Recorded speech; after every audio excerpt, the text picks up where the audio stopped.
But that probably sums up Manchester United. Well, there's your centre forward, you know. So they're on top of you. They don't let you breathe. And I'm talking about these three midfield players. But initially, I'm going to talk with Lindelof. So he starts in here and he comes into this position here. This is what Ruben Amorim wants from his middle centre back. I don't get it.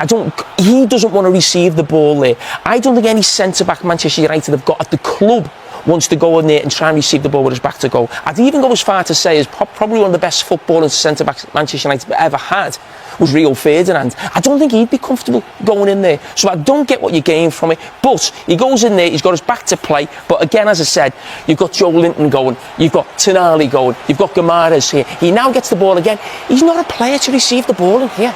A midfield player receives that on the left foot and goes out the other side. He's not even a cultured centre-back, Lindelof. Let's be totally honest about it. He uses his right foot and they end up losing the ball. But a lot of that comes from this pressure in here, the three midfield players on top of you, in here, and then they win it because Trippier's high. But going back to Lindelof again, he now finds himself with Isak. Don't forget, teammates for Sweden, knows him really well. He's just been looking at him. He's looked at him again. I mean, what is going on there, I'll never know. I mean, it's actually a poor touch, but because of the position of Lindelof. I don't know what he saw, what he thought that was going to happen. Lenny Euro doesn't go back and try to defend. They're second in everything. The desire was on Newcastle's side. It's just not good enough, really. That's what it is. We're talking about not just like a team lacking they lack everything, Manchester United. And I just highlighted Mazzari there before, but I just want to look at this again. And obviously we saw Roy yesterday, he was really unhappy here. But the freezers here, right, so you've got Harvey Barnes' first touch, you've got two defenders before he gets to the goal, you've got two defenders chasing him. If I'm telling you now when he picks that ball up, he is going to score here and not be challenged. You can't think that is possible at any level of football if it was under 5 young kids or we're talking about the Premier League football. That is not acceptable to be in that position there and to finish there without a challenge being made. If you allow me, Jamie, you said it's almost impossible for that to happen, but if you roll it slowly, as we're going to do now, as you said, it should never happen. But I invite everyone to stay on Lenny Euro. First and foremost, he's going to try to play offside. And then, great finish first and foremost from Barnes. But please stay on Euro and what he's asking for. Pause. I don't know why. I don't know what he's looking at. But what are you looking? You're looking at the linesman trying to see if he's going to bail you out on what? I don't know. I don't know if he thought there was an offside. I don't know if he thought that someone. We all don't. I don't know what is. We all know it's a goal. What are you looking at? I actually don't know. I don't know. I've never seen that before. Understanding the game, maybe. I don't know. You're right. He's looking at the linesman for a long time. We all know it's a goal. Of course we do. But I think what happens on the that's going to be a meme now. No, but I'm just. It's like choice first. Yeah. But we go to the next one, and I want to just take this back again to Manchester United. So I just want to stop this and go back to this centre back, the middle centre back going in here. Now, it's not really about the system of the back five because.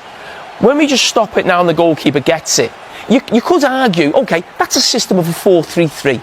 You've got, your two centre-backs have gone wide, you've got your goalkeeper. So it's not alien, teams have played that. But what you've got is you've got a centre-back almost going to a holding midfield position. He's not good enough on the ball. Centre-backs play there because they're probably not good enough on the ball in there. Now, what he wants, Ruben Amorim, he wants this centre-back to almost make it like a double pivot, and then the midfield players can push higher up the pitch. So normally Bruno Fernandes will be higher up the pitch with Eriksen here, and maybe you can push the opposition back in that position there. But the thing that I don't like about it, very rarely do I see the ball go into this player, because they don't really want it. He's actually getting blocked off as well.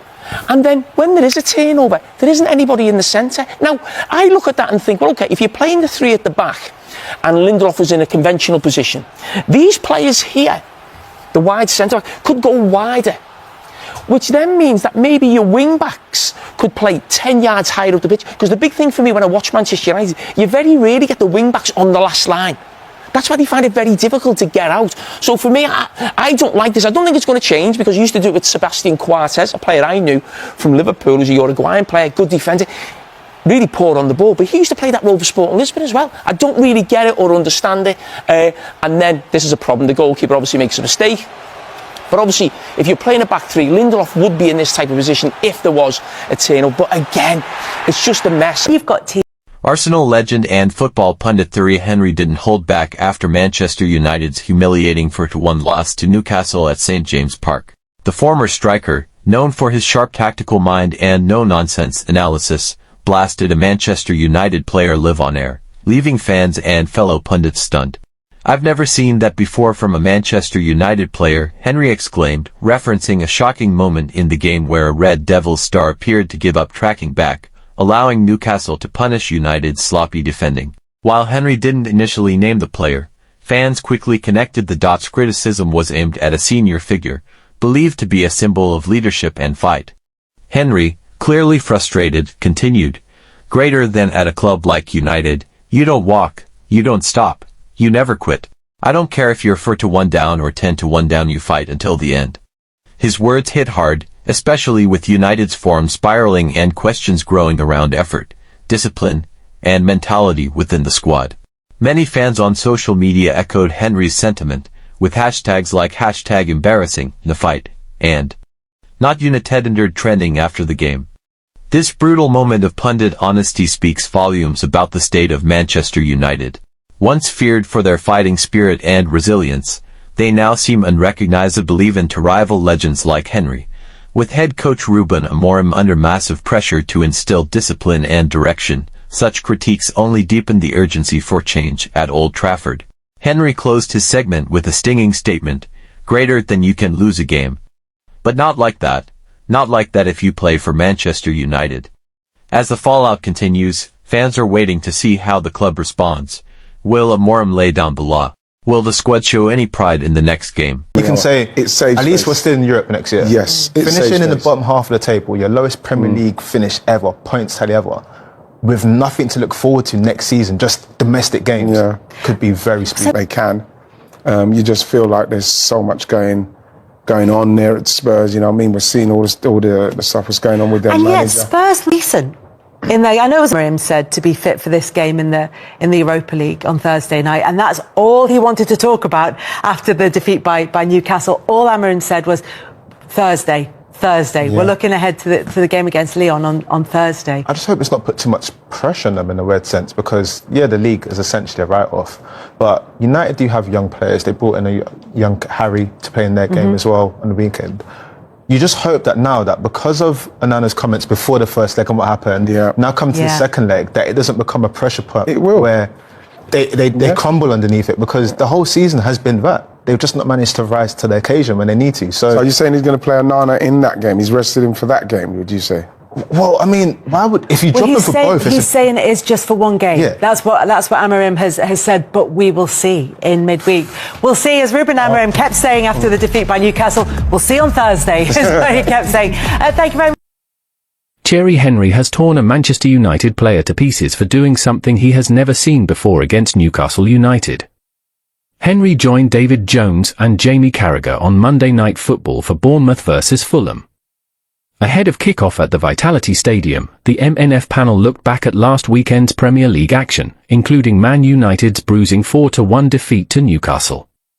The Red Devils were condemned to their 14th league defeat of the season at St James Park. Carragher and Henry expertly analysed Man United's woeful showing as the Arsenal legend spotted something no one has mentioned yet. He slammed Lainery Euro's involvement in Newcastle's third goal, which was tucked away by Harvey Barnes, who cut straight through Man United's backline to smash home a stunning goal. When analysing the goal, Henry questioned what Euro did. He could be seen looking in the direction of the linesman after Barnes scored. On Sky Sports, he exclaimed, "Please stay on Lainery Euro and what Hes asking for."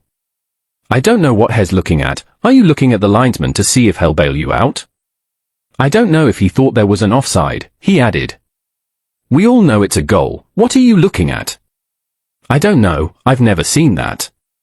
"We all know it's a goal." Roy Keane, who was in the studio for the Super Sunday clash, also pulled no punches when reviewing the goal. "Barnes is brilliant, take nothing away from Barnes, but someone's got to lunge at him, someone's got to tackle him," he said. "They gave a goal away at Nottingham Forest 2 weeks ago, someone running through the middle, tackle him." Keane added, tackle him, lunge at him, do something. How can someone run through the middle and not get touched? United have been sloppy in possession. A player can slip, but you're part of a team, and if you make a mistake you hope one of your teammates covers for you, but no one's covering each other on this United team.